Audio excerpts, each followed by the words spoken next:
girl.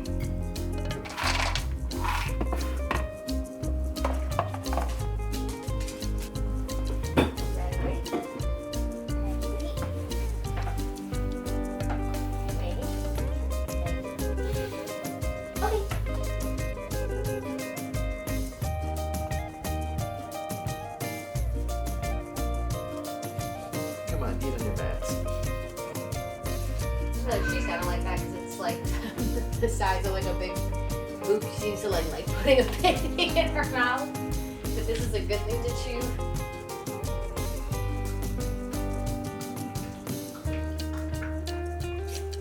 What are you doing, you little stinker bear?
Good morning. It is Tuesday and this is the first vlog that I am creating for my YouTube channel here, and I'm very excited to be hanging out with you.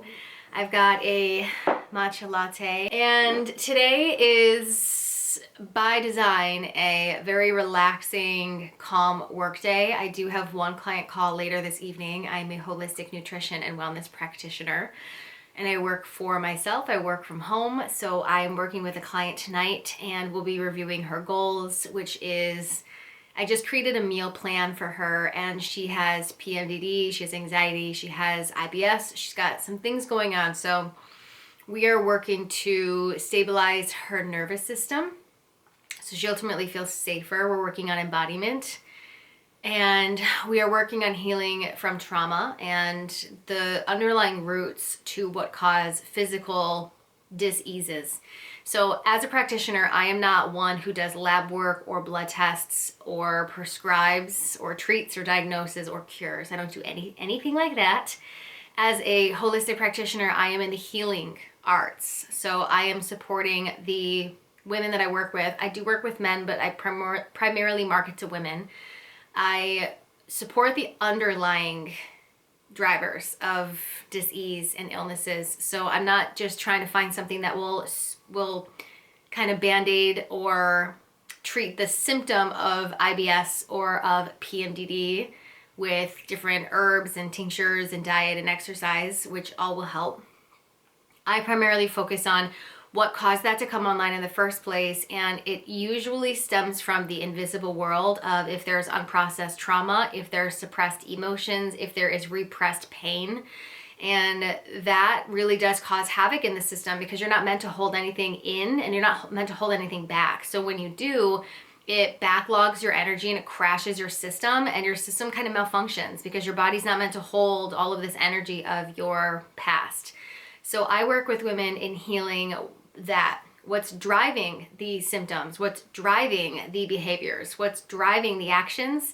And that is when we can really do holistic healing, where we're focusing on really healing before we start changing too much or start trying to just fix something or trying to manage a symptom. So I've had great success with the clients that I've worked with, and it's a lot of building awareness that they don't have the awareness of what it is they're not feeling. They are disconnected from their bodies. They're living more in their minds.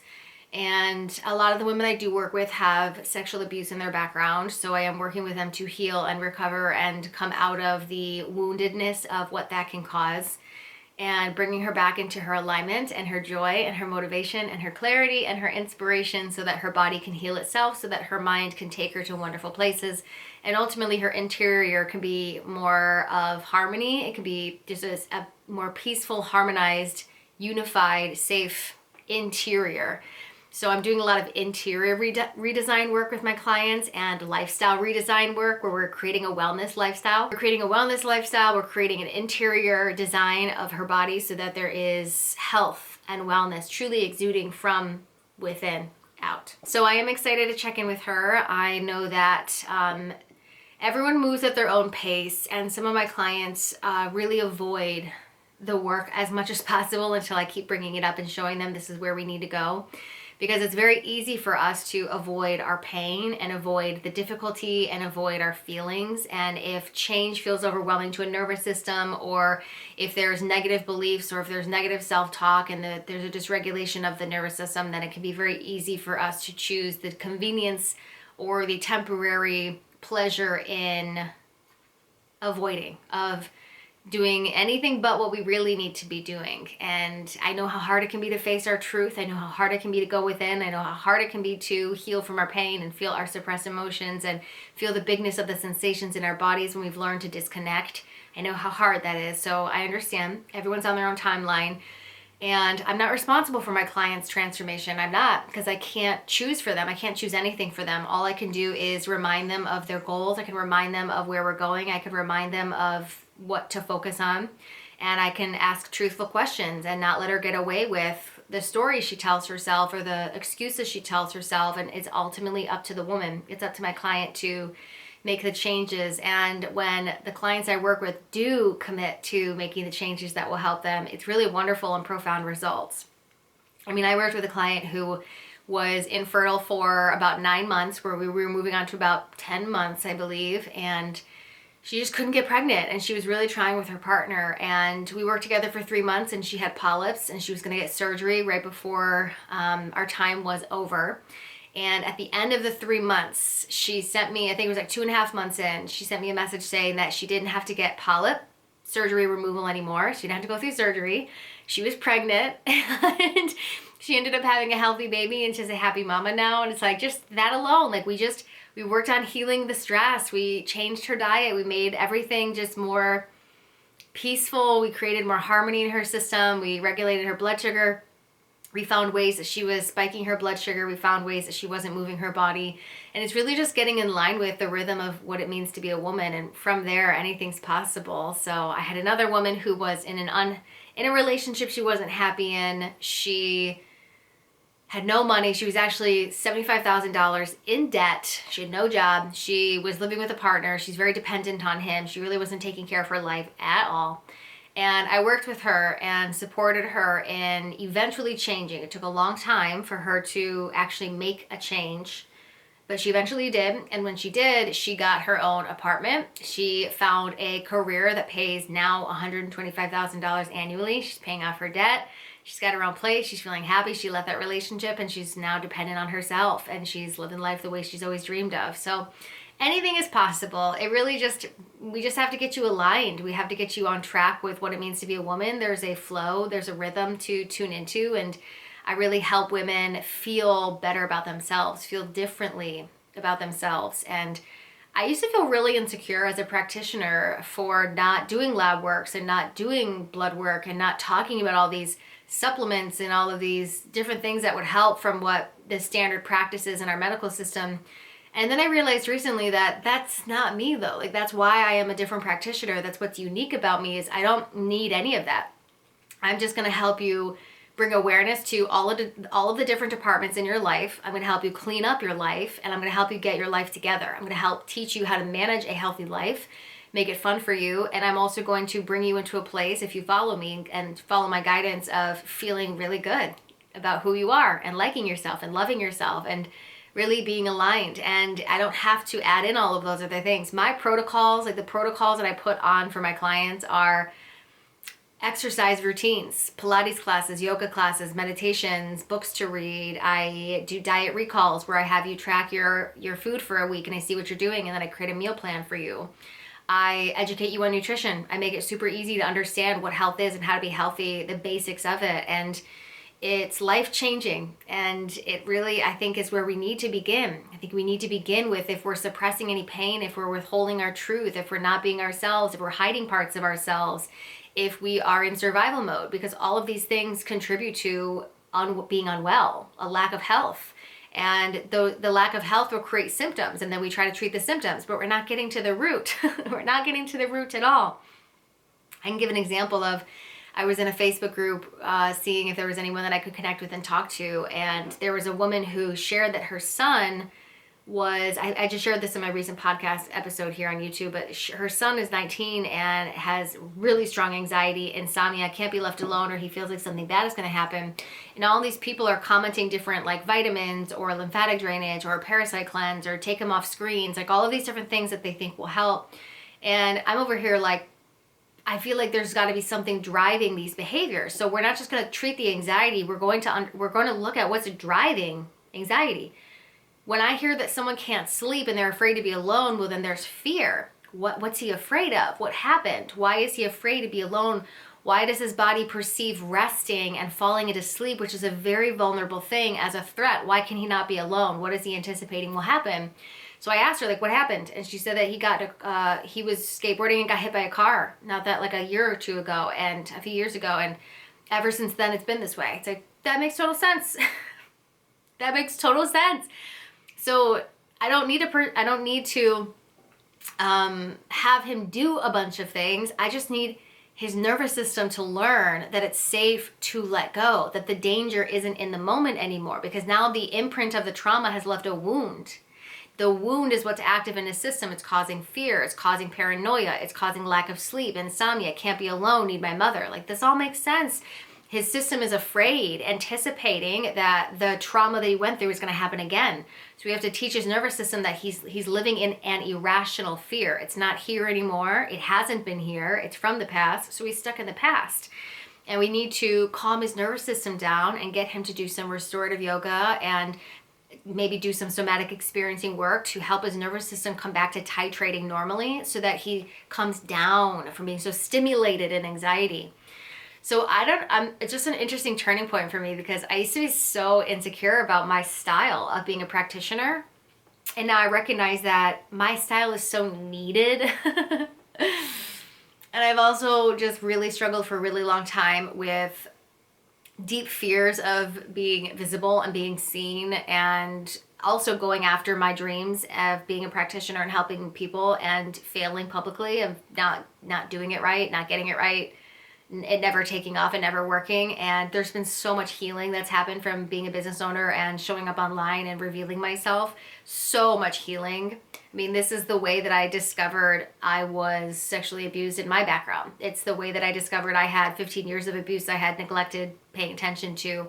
And there was so much healing that I did. And the last 3.5 years have been me deeply, deeply, deeply healing from the memories that started to surface from doing this work. So I have an open canvas today. I get to do whatever I desire. That's the beauty of being an entrepreneur, but there's different things I can do. I've got things to do within my membership, Seedlings, and I have a podcast that I can start to curate on what I want to talk about. I have other YouTube videos that I can design, and I have my client call later on, so that's at 6. So around 5 o'clock, I'll start getting ready for this session. I spend the hour before every session diving into my client. So I'll look at our notes of the different things that we're working on. I'll pay attention to if she's showing up or if she's not. I'll look at the patterns of behaviors. I will remind myself of her specific goals and what she's working on and what we've been doing lately and what direction I want to take her for her healing and for her growth. And then I've also obsessed with lately the gene keys, which is your genetic makeup, where every single human, depending on where they're born and what time, has a unique code where it describes to you your purpose, your relationship, like how to open the purpose of what you're here to do, essentially, and the way that you'll be able to open your heart in relationships, you open your love, and then what brings you prosperity. So it's like so many of the things that we want to know are in our genetic makeup. And there is a shadow to every single component of this. And it's so interesting to read the shadow aspect of where my clients might be at, because when I get to know them and then I read their Gene Keys profile and I see the specific shadow of their prosperity or the shadow of their love relationship, it makes sense. So it's just, I deeply invest in getting to know my clients, and whatever I can do to create the best transformational experience as possible, like I'm very invested. So I will be doing that later, but I feel like this is the second time I've heated my matcha and I think it's getting cold now. So I'm going to drink this and get to some work.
New to Substack, but I'm creating a recipe post of a dairy-free, gluten-free, delicious, higher protein breakfast idea for brunch or to have on its own. I like to have a piece or two with other things like chicken sausage for more protein or some fibrous fruits. Or this morning, as you saw, I had some potato salad with it. So I am posting this recipe if you're interested. It's an almond flour crust, so gluten-free, and then the filling is dairy-free because I can't consume dairy. So if you want to get this recipe, I will leave the link below to join my Substack so you can see I've got a lot of upcoming recipes that are so delicious. So you're gonna wanna join. I am going to start getting ready for work and really start diving in. I think I'm gonna do a little bit of studying and research. I'm studying the nervous system, the subconscious mind, and manifestation through a neuroplasticity perspective, which is super interesting, and I'm excited for that. And then I'm going to plan out what episodes I'm going to do for my podcast and what kind of YouTube videos I want to create. Thanks for hanging with me. Make sure you subscribe so you don't miss my upcoming videos. Hit the like button down below if you enjoyed spending time with me. And comment down below, would you rather see a work day in my life, what I do throughout the day at my job, or would you like to see what I eat throughout an entire day to support myself as a holistic practitioner? I'm super excited to hear from you. Thanks for hanging out with me today, and I'll see you in the next video.